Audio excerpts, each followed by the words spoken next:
Aujourd'hui, tu as créé The Running Collective. Vincent Karmarek, né à Brest.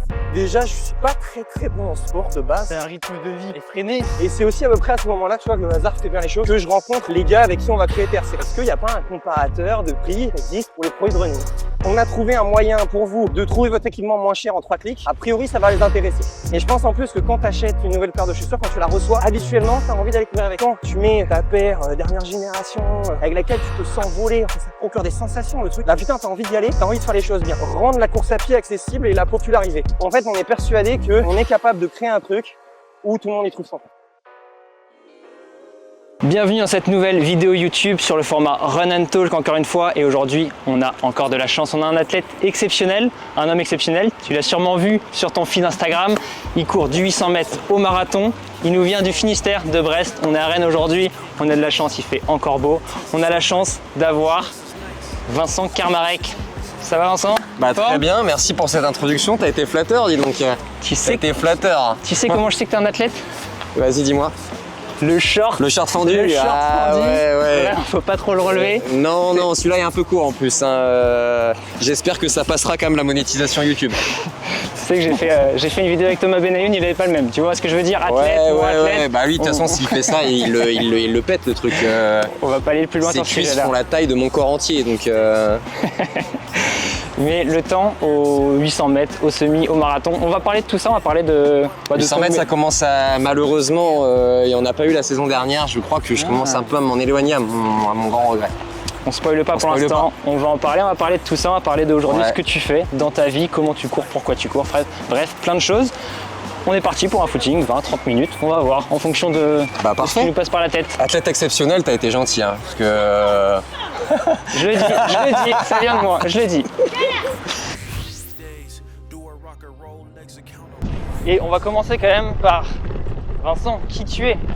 Qui je suis? Carte blanche. Ok. Vincent Karmarek, né à Brest, 1994. Donc voilà, 31 ans, comme tu as dit tout à l'heure, j'ai passé les 30. Est-ce pour ça que je m'oriente sur le long? Un peu. On n'anticipe pas trop, mais... À un moment donné, c'est oui. À un moment donné, voilà, tu arrives à plus de 30 ans. Alors, je suis pas sûr que les qualités de vitesse... elles diminuent forcément avec l'âge, mais je pense qu'il y a beaucoup de gens qui disent à 30 ans, tu peux plus faire de 800, tu peux plus progresser sur 800. Si, mais je pense que ça demande à côté, par contre, certaines concessions sur le côté vie professionnelle, vie sociale, que à 30 ans, c'est pas facile, encore plus quand, comme c'est mon cas, tu te lances dans un projet entrepreneurial qui te prend, je compte pas les heures, mais c'est tous les jours et plusieurs heures par jour, ouais, c'est beaucoup. Mais en même temps, c'est les jeux. Ouais. Donc, il y a un moment où, quand tu veux être performant sur des distances plus courtes, il faut que tu aies une capacité de mettre de l'intensité plus élevée pour moi que sur le long, qui peut marcher avec du volume à basse intensité. Donc, il peut demander du temps, mais en soi, tu te fais moins mal. Ouais. Désolé pour tous ceux de la vidéo qui vont dire que un 800 mètres, c'est pas facile du tout. Pour moi, je maintiens ce que j'ai dit l'année dernière, c'est même plus dur qu'un marathon en termes de douleur. 800 mètres est plus dur que le marathon. Là. En fait, je veux dire, tout dépend. Si tu veux finir un marathon, juste le finir, oui, c'est plus dur que essayer de faire ta meilleure performance au 800. Okay. Pour moi, en termes de douleur en tout cas. Après, c'est deux épreuves différentes. Sur 800, tu vas finir explosé, mal au crâne, limite la gerbe. Sur marathon, tu peux avoir la gerbe, mais pour des raisons différentes. Et ça va plus être une douleur musculaire. Et tu vas plus avoir une certaine limite où... c'est différent. Il faut faire les deux pour le comprendre. Mais en tout cas, c'est un avis perso. Je comprends que tout le monde soit pas d'accord. Mais voilà, pour moi, le 800 aujourd'hui, c'est plus dur pour moi d'être performant dessus. Et il y a un côté frustrant à aller continuer à s'entraîner, continuer à faire des compétitions pour finalement être moins bon, voire beaucoup moins bon, même si j'ai jamais été à un niveau national. Le sub doit passer. Oui, le sub est passé, mais aujourd'hui, il y a 10 ans, c'était encore quelque chose, mais aujourd'hui, c'est banalisé beaucoup, franchement. C'est vrai. Et tant mieux. Et même, tu vois, genre aujourd'hui, j'ai le meilleur niveau que j'ai eu sur 800. Avec ce niveau-là, je ferais peut-être même plus championne de France chez les femmes, tu vois. Donc c'est de dire à quel point le niveau en fait il a augmenté partout et c'est tant mieux et c'est génial et je souhaite d'ailleurs qu'il y ait de plus en plus de gens à faire ce 2, d'athlètes féminines à faire ce 2 et comme aujourd'hui on voit approcher les 56 parce que c'est grâce à ça qu'on aura des médailles pour la France et finalement c'est ce qu'on veut. Et justement, donc tu dis, tu courais sur 800, maintenant tu augmentes, parce que tu veux pas arrêter de courir, on est d'accord. Et on y va à ma seconde question, c'est pourquoi tu cours au fond de toi? Pourquoi je tu cours? cours Du coup c'est bien, ça fait la suite de ma présentation sur laquelle j'ai un peu digressé. Je cours parce que déjà je suis pas très bon en sport de base. Je suis un peu gauche, je suis un peu maladroit et tout. Donc courir c'est un peu le truc le plus simple entre guillemets, tu vois. Enfin, je veux dire. T'avais course et vélo. T'avais le choix entre les ouais, deux. mais vélo, je suis vraiment catastrophique. Bon, bah voilà. Quand je te dis que je suis À droite. pas adroit, À droite. quand je dis que je suis pas adroit, ça vaut aussi pour le vélo. Pour te dire, j'ai eu du mal à apprendre à faire du vélo, tu vois. Ah oui. Quand j'étais ok. jeune, ouais, j'ai mis du temps, tu vois. Ça a été compliqué. Donc un pied devant l'autre, t'es mieux comme ça. Voilà. J'ai fait du foot aussi parce que j'aimais beaucoup le foot. Ok. Étant jeune, À Brest aussi, oui, foot. j'en ai fait à Guy Pava, au Gars du Rhin, par un niveau de dingue. Hein. Je vais pas te mentir en disant si je m'étais pas blessé à 16 ans, j'aurais. Non. Non, j'étais pas mauvais, je pense. J'étais pas extraordinaire du tout. Donc, Les courses à pied. un joueur de devoir. Course à Il en faut pied, un mec fidèle. course à pied, ça m'est venu assez naturellement au moment où j'ai voulu arrêter le foot. Parce qu'en fait, j'ai une famille qui baigne là-dedans. Mes parents ont été athlètes. Ok. Mon père a été coach. Il a coaché d'ailleurs ma mère, d'où moi en fait. Donc, Voilà. forcément, voilà. Et ma mère était athlète de 800 mètres. Donc, d'où le 800 mètres. Tu vois, il y a un côté un peu héritage familial. Super. Tout le monde court. Mon frère court aussi. Mon oncle court toujours aujourd'hui. Il fait toujours des marathons. Il faisait du 400 lui quand il était plus jeune. Donc voilà. Famille qui baigne dans le monde de l'athlé. Donc si tu veux, même quand je faisais du foot, mes parents ils regardaient les championnats quand il y avait les championnats d'Europe, les championnats du monde. Mes parents sont très branchés sport en plus. Donc, on a toujours eu du sport à la maison, mais l'athlé avait une place Passion particulière. familiale, quoi. Passion. Exactement. Et du coup, quand je devais avoir 16 ans, le foot m'a un peu gavé pour plusieurs raisons. Je pense que j'arrivais un peu au bout du truc. C'était un été aussi où j'avais ma première copine. C'était un truc, j'ai déjà raconté dans un autre podcast ça, mais c'est vrai. Et en fait, le foot ça reprenait tôt, alors que l'athlète ça reprenait début septembre. Et en twist. fait, gars, je me suis dit, en vrai, j'arrête le foot. Le mois d'août, je vais pouvoir passer du temps avec ma copine que j'adorais et tout, donc c'était trop cool. Donc merci à cette dame au final. Exactement. Grâce à Qui ça. vient de se marier d'ailleurs, on la Ah, félicite. bravo à elle. Pas avec moi du coup, hein, on s'en doutera. Ma chérie, purée, si tu vois ça, tu vas encore dire je parle pas de toi. Non, j'ai une nouvelle copine aujourd'hui qui court aussi, qui est athlète, 800 mètres toujours, tu vois. Donc on y revient. Et tu vois, donc tout mon environnement familial, T'étais, ouais. environnement, voilà. T'allais finir dans la course à pied dans tous les cas. Et aujourd'hui, qu'est-ce que ça t'apporte au quotidien? Parce qu'on va y revenir, mais t'as un rythme de vie qui est quand même effréné. Tu prends du temps quand même pour courir, Ouais, faire ton sport, j'imagine que ouais. c'est... Bah alors j'ai commencé l'athlé au Stade Brestois, donc il y a un peu plus de 15 ans maintenant. Donc c'était en 2010, septembre 2010 que j'ai commencé. J'ai été mis dans le groupe demi-fond assez... voilà, ils m'ont vu arriver, ils ont fait bon oui, tu vois, ils ont vu la taille des cuisses, ils ont fait bon. Voilà, demi-fond.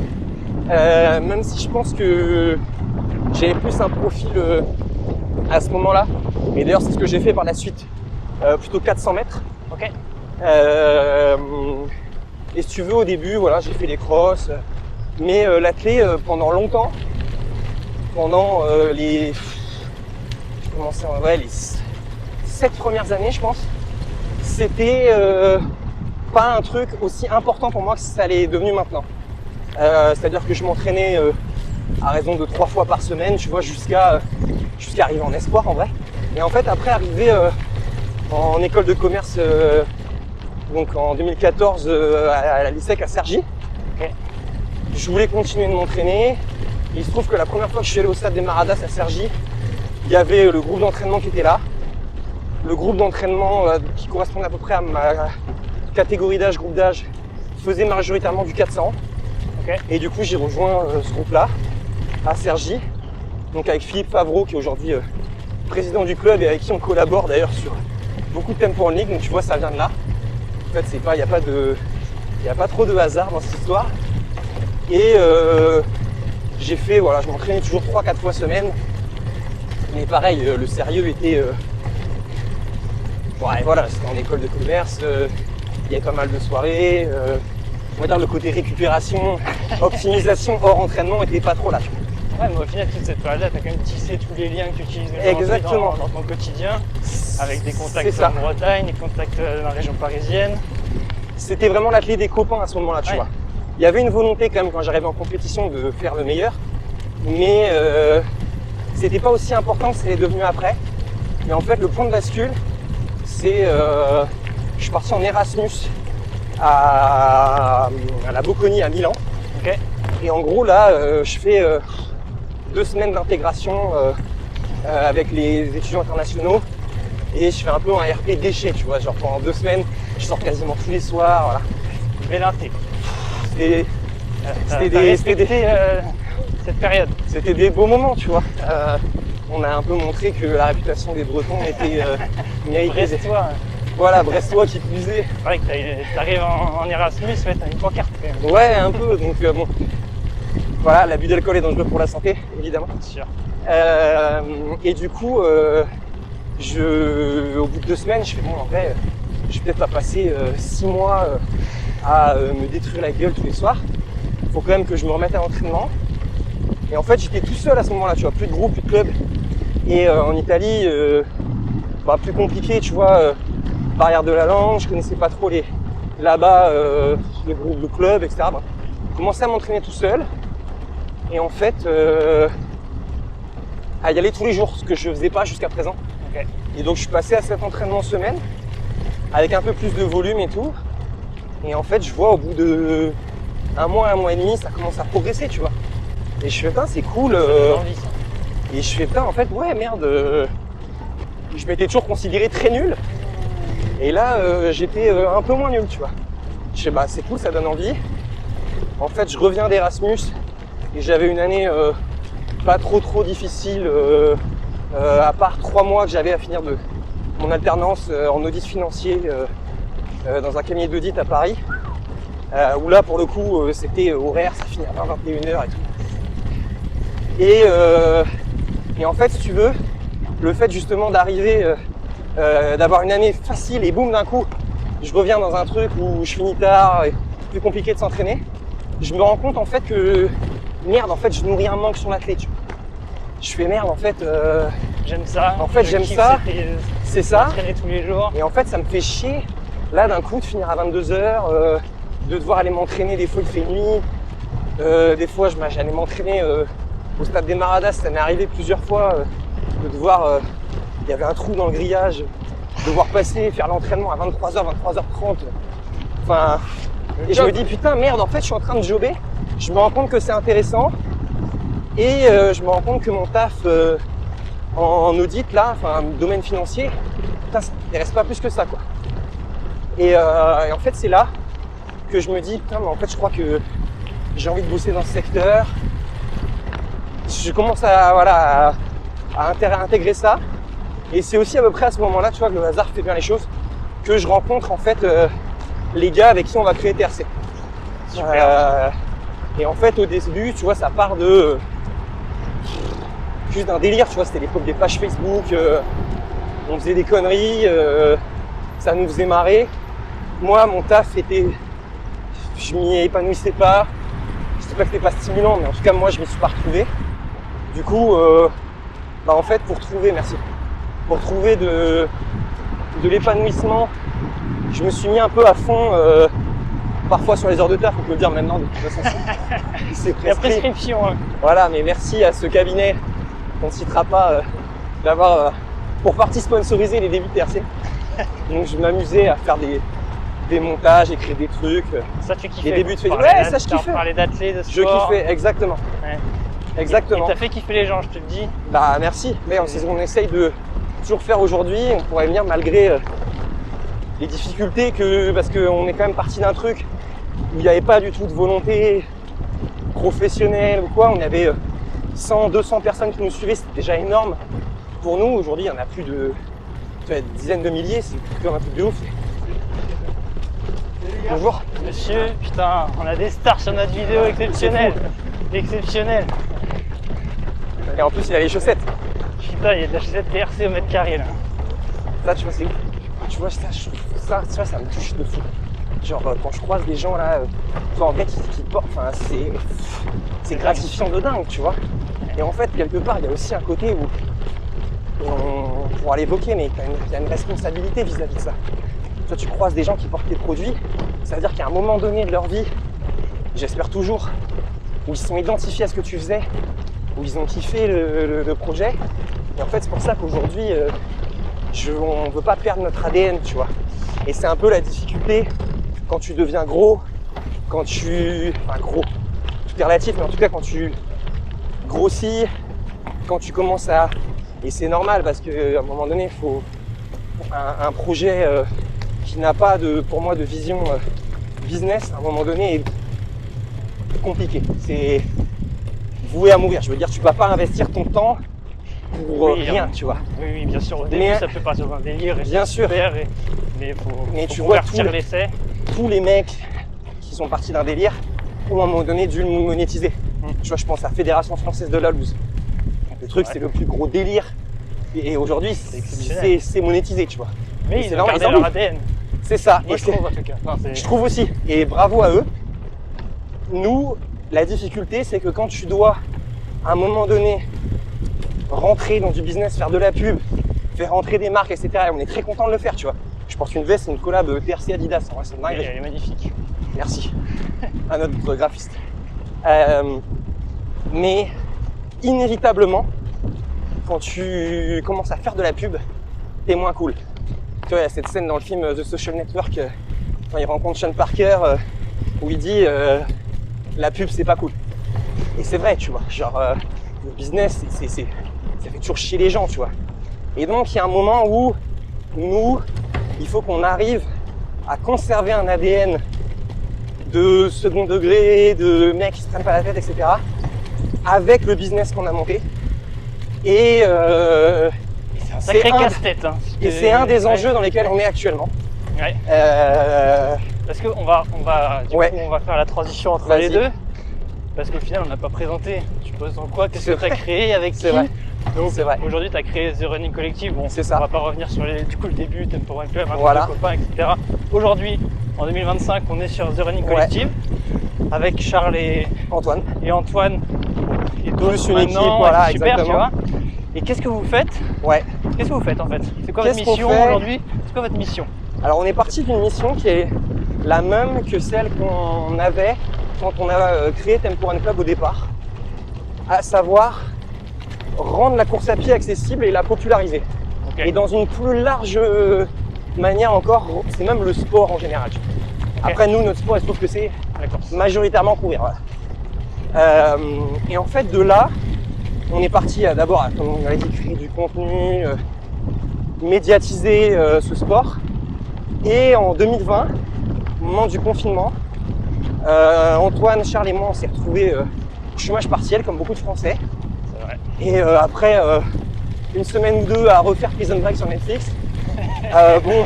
Même la deuxième fois, c'est toujours sympa. Ouais, la troisième, ça commence à être long. Voilà. Mais voilà, et la saison 1 est quand même extraordinaire. C'est pas le sujet, mais.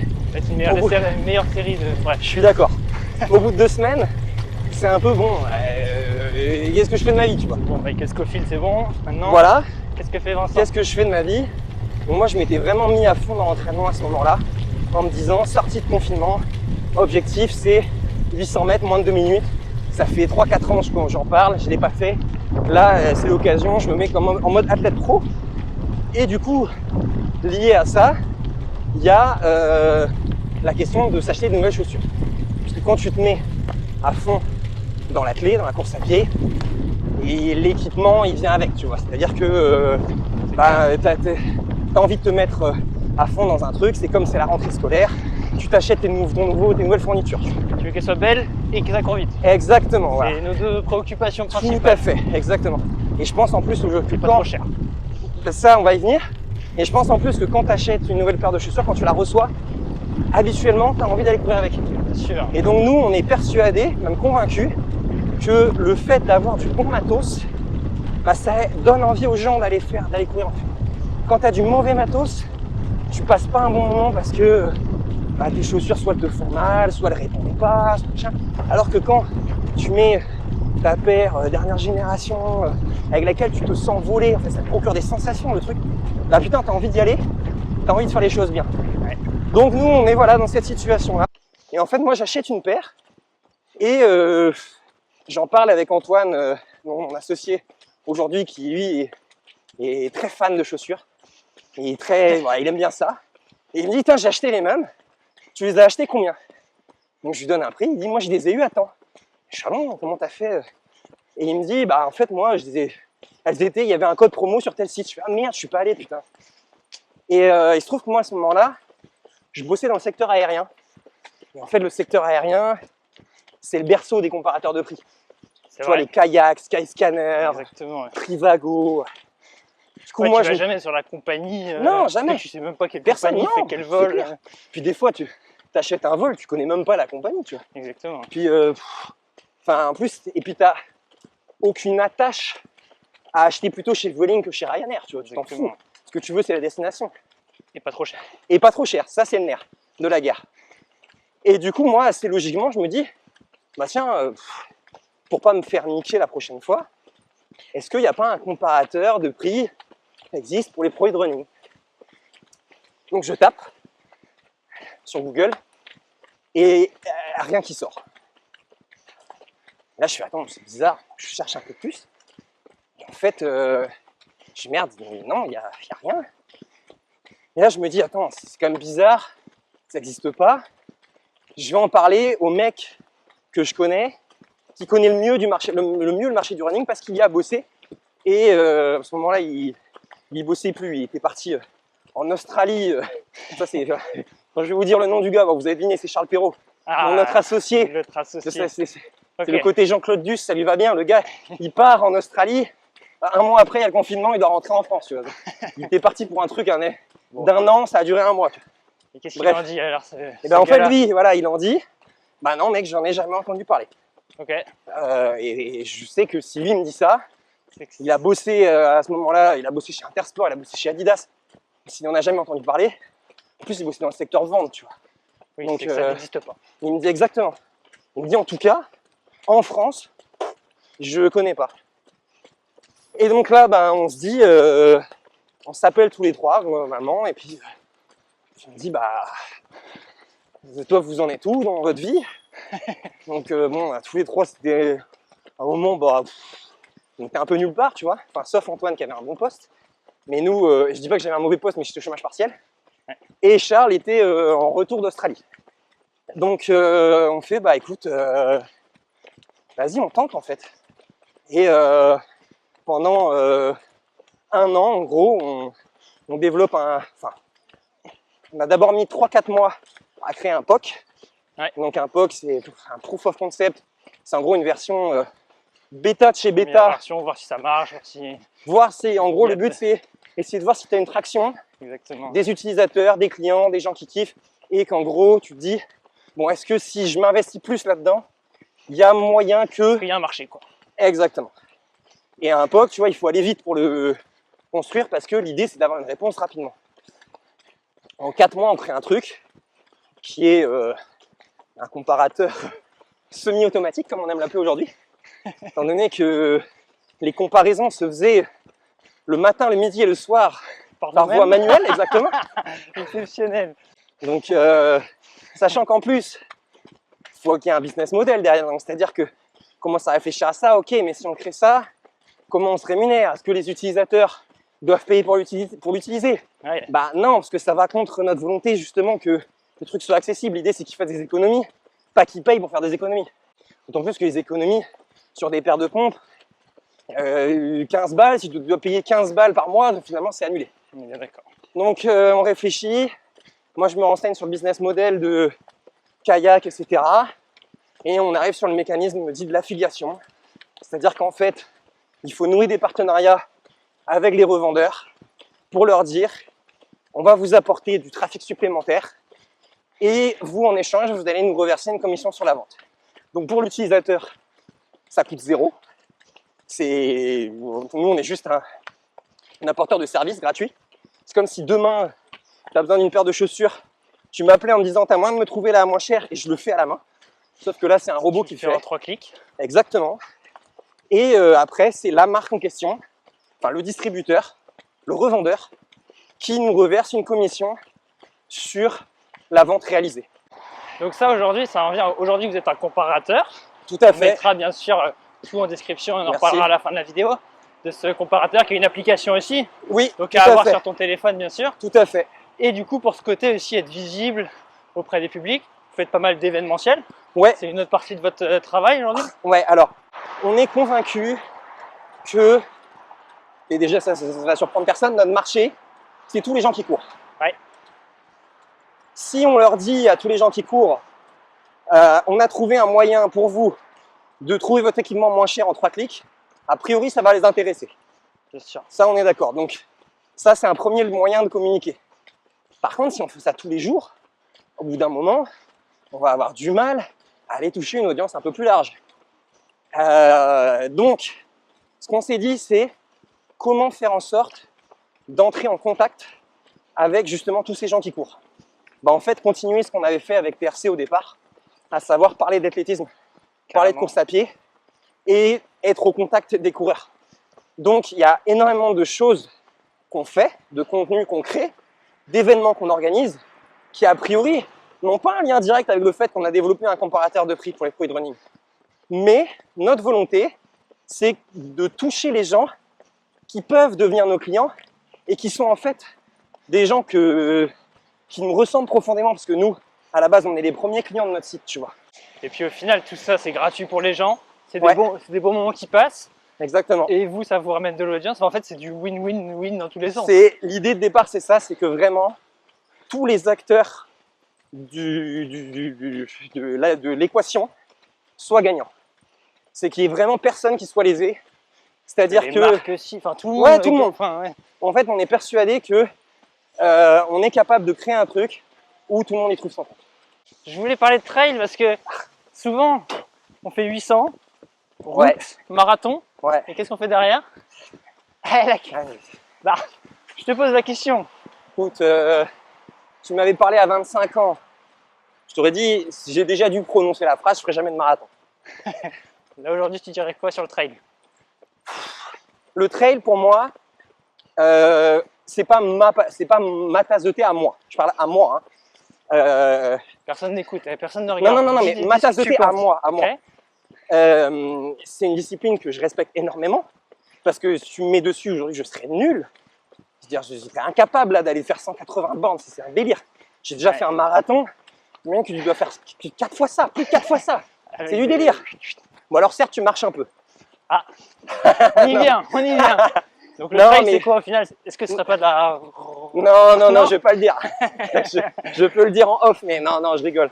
Non, mais en fait, je veux dire, c'est que le trail, aujourd'hui, la course à pied, l'athlétisme déjà, si on prend juste l'athlétisme, c'est plein de sports dans un sport. Tu vois, typiquement, là, nous, on parle de course à pied, mais dans l'athlétisme, il y a aussi les sauteurs et lanceurs. Bien sûr, Tu vois, les tu marcheurs. te dis, putain, mais ouais, tu te dis, un lanceur de javelot, c'est un gars qui fait de l'athlétisme comme moi. Alors que pourtant, on ne fait pas du tout le même entraînement, rien à voir. Le marathon et les 800 mètres, il y a aussi énormément de différences. Oh, certes, on court pareil, mais putain, l'effort, il n'est pas le même.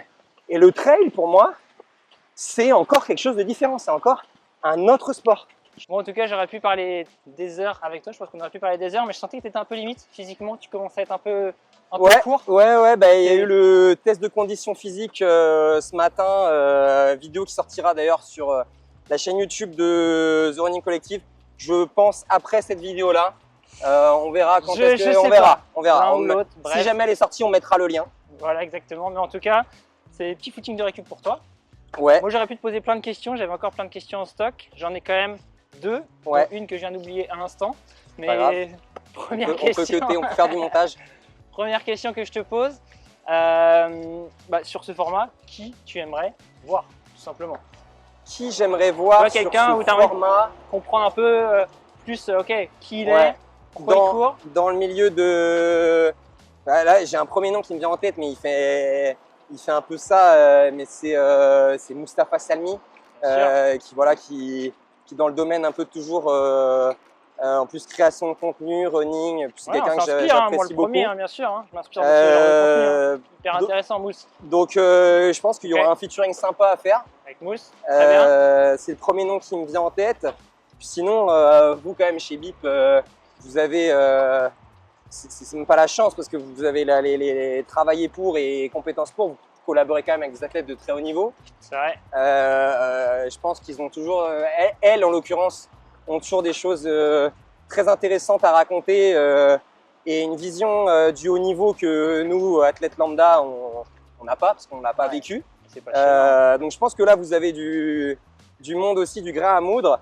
Et puis Ouais, donc on ouais, parle, déjà, on parle il y a ça. d'Agathe Guillemot et Clara Lieberman, on est d'accord. Ouais, par ouais, exemple, ouais, ouais, des athlètes par exemple. comme ça, internationales, qui sont à Tokyo, qui ont été à Tokyo peut-être, je sais pas quand la on ne vidéo. sait pas quand la vidéo sort, sort. ça se trouve, il y en a champion, ça se trouve, il y a une Peut-être. médaille. Félicitations. En tout cas, on le souhaite. comment Non mais ouais, on est bien. Ok, c'est bien noté. Bah écoute, il y en a quelques-uns qui sont dans les tuyaux de ce que tu viens de me citer, donc on verra ça. Bah, Ça va super. peut-être arriver très vite sur cette chaîne. Super. En tout cas, moi j'ai une chose à dire déjà, c'est aller voir les réseaux de The Running Collective.